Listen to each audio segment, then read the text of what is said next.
Matthew 26. When Jesus had finished all these sayings, he said to his disciples, "You know that after 2 days the Passover is coming, and the Son of Man will be delivered up to be crucified."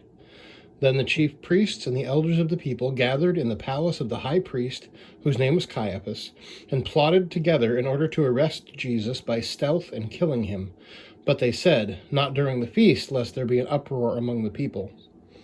Now when Jesus was at Bethany, in the house of Simon the leper, a woman came up to him with an alabaster flask of very expensive ointment, and she poured it on his head as he reclined at table. And when the disciples saw it, they were indignant, saying, "Why this waste? For this could have been sold for a large sum and given to the poor." But Jesus, aware of this, said to them, "Why do you trouble the woman? For she has done a beautiful thing to me. For you always have the poor with you, but you will not always have me. In pouring this ointment on my body, she has done it to prepare me for burial. Truly I say to you, wherever this gospel is proclaimed in the whole world, what she has done will also be told in memory of her." Then one of the 12, whose name was Judas Iscariot, went to the chief priests and said, "What will you give me if I deliver him over to you?" And they paid him 30 pieces of silver, and from that moment he sought an opportunity to betray him. Now on the first day of unleavened bread, the disciples came to Jesus, saying, "Where will you have us prepare for you to eat the Passover?" He said, "Go into the city to a certain man and say to him, 'The teacher says, my time is at hand. I will keep the Passover at your house with my disciples.'" And the disciples did as Jesus had directed them, and they prepared the Passover. When it was evening, he reclined at table with the 12. And as they were eating, he said, "Truly I say to you, one of you will betray me." And they were very sorrowful, and began to say to him one after another, "Is it I, Lord?" He answered, "He who has dipped his hand in the dish with me will betray me. The Son of Man goes as it is written of him. But woe to that man by whom the Son of Man is betrayed. It would have been better for that man if he had not been born."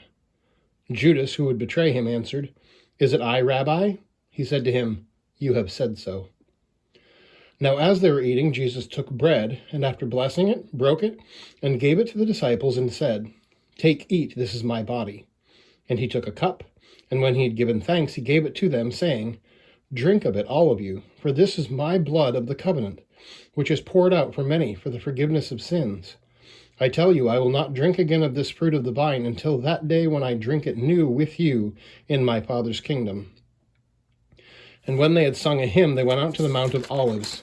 Then Jesus said to them, "You will all fall away because of me this night, for it is written, 'I will strike the shepherd, and the sheep of the flock will be scattered.'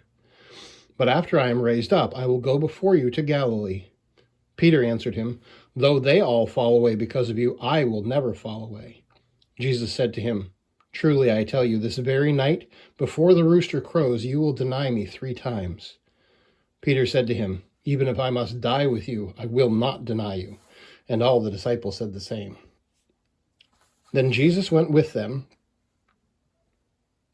to a place called Gethsemane, and he said to his disciples, "Sit here while I go over there and pray." And taking with him Peter and the 2 sons of Zebedee, he began to be sorrowful and troubled. Then he said to them, "My soul is very sorrowful, even to death. Remain here and watch with me." And going a little farther, he fell on his face and prayed, saying, "My Father, if it is possible, let this cup pass from me. Nevertheless, not as I will, but as you will." And he came to the disciples and found them sleeping. And he said to Peter, "So could you not watch with me for 1 hour? Watch and pray that you may not enter into temptation. The spirit indeed is willing, but the flesh is weak." Again for the second time he went away and prayed, "My Father, if this cannot pass unless I drink it, your will be done." And again he came and found them sleeping, for their eyes were heavy. So leaving them again, he went away and prayed for the 3rd time, saying the same words again. Then he came to the disciples and said to them, "Sleep and take your rest later on. See, the hour is at hand, and the Son of Man is betrayed into the hands of sinners. Rise, let us be going. See, my betrayer is at hand." While he was still speaking, Judas came, one of the 12, and with him a great crowd with swords and clubs from the chief priests and the elders of the people. Now the betrayer had given them a sign, saying, "The one I will kiss is the man. Seize him." And he came up to Jesus at once and said, "Greetings, Rabbi." And he kissed him. Jesus said to him, "Friend, do what you came to do." Then they came up and laid hands on Jesus and seized him. And behold, one of those who were with Jesus stretched out his hand and drew his sword and struck the servant of the high priest and cut off his ear. Then Jesus said to him, "Put your sword back into its place, for all who take the sword will perish by the sword. Do you think that I cannot appeal to my Father, and he will at once send me more than 12 legions of angels? But how then should the Scriptures be fulfilled, that it must be so?" At that hour Jesus said to the crowds, "Have you come out as against a robber, with swords and clubs to capture me? Day after day I sat in the temple teaching, and you did not seize me. But all this has taken place, that the Scriptures of the prophets might be fulfilled." Then all the disciples left him and fled. Then those who had seized Jesus led him to Caiaphas the high priest, where the scribes and the elders had gathered.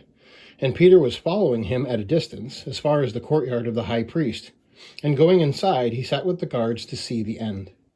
Now the chief priests and the whole council were seeking false testimony against Jesus, that they might put him to death. But they found none, though many false witnesses came forward. At last 2 came forward and said, "This man said, 'I am able to destroy the temple of God and to rebuild it in 3 days.'"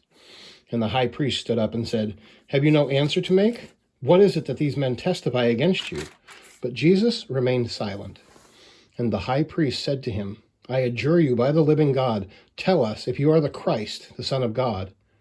Jesus said to him, "You have said so. But I tell you, from now on you will see the Son of Man seated at the right hand of power and coming on the clouds of heaven." Then the high priest tore his robes and said, "He has uttered blasphemy. What further witnesses do we need? You have now heard his blasphemy. What is your judgment?" And they answered, "He deserves death." Then they spit in his face and struck him, and some slapped him, saying, "Prophesy to us, you Christ. Who is it that struck you?" Now Peter was sitting outside in the courtyard, and a servant girl came up to him and said, "You also were with Jesus the Galilean." But he denied it before them all, saying, "I do not know what you mean." And when he went out to the entrance, another servant girl saw him, and she said to the bystanders, "This man was with Jesus of Nazareth." And again he denied it with an oath, "I do not know the man." After a little while the bystanders came up and said to Peter, "Certainly you too are one of them, for your accent betrays you." Then he began to invoke a curse on himself and to swear, "I do not know the man." And immediately the rooster crowed. And Peter remembered the saying of Jesus, "Before the rooster crows, you will deny me 3 times." And he went out and wept bitterly. Welcome back. Matthew chapter 26. That's 8 minutes of text to read there, and I'm trying to keep videos to 10 minutes or less.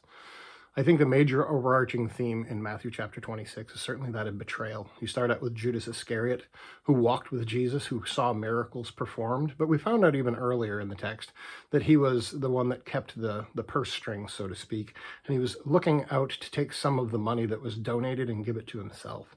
So we do understand early on that Judas is a betrayer, and certainly we will see that he ultimately brings about his own death. After going to the Pharisees and betraying Jesus for money, which he then tries to take back. There's some sort of regret there. Don't know exactly what to call that, but I want to look at Peter today. Peter is the one who is very early in the disciples, and later on we will see in Acts 2 that Peter stands up and says to this same sort of Jewish crowd that they crucified the Lord of glory. They crucified the Christ, the Messiah. So we will see that Peter is redeemed later on, but here in the midst of this difficult thing, he is definitely fearful. He doesn't seem to think that Jesus knows fully what's supposed to go on, because he says, when Jesus says this Old Testament prophecy, "I will strike the shepherd and the sheep will scatter," he doesn't think that applies to him. And he says, even if they all go away from you, I will stay with you. And so I think that's probably something to look at today in this very short period of time that we have. Can we examine our own hearts? Can we say, are we genuinely following Jesus and trusting him even when things look very hard? Now, hard circumstances might look like losing your job for being a bold Christian. It may look like people don't like what you say in the newspaper about things that are going on in the world. But will we stand firm with Jesus or deny him when things get hard? Only time will tell in our own lives, but I would encourage you today, don't be a betrayer of Jesus. Instead, walk with him, obey him, and love him with all your heart, We'll see you tomorrow in Matthew 27.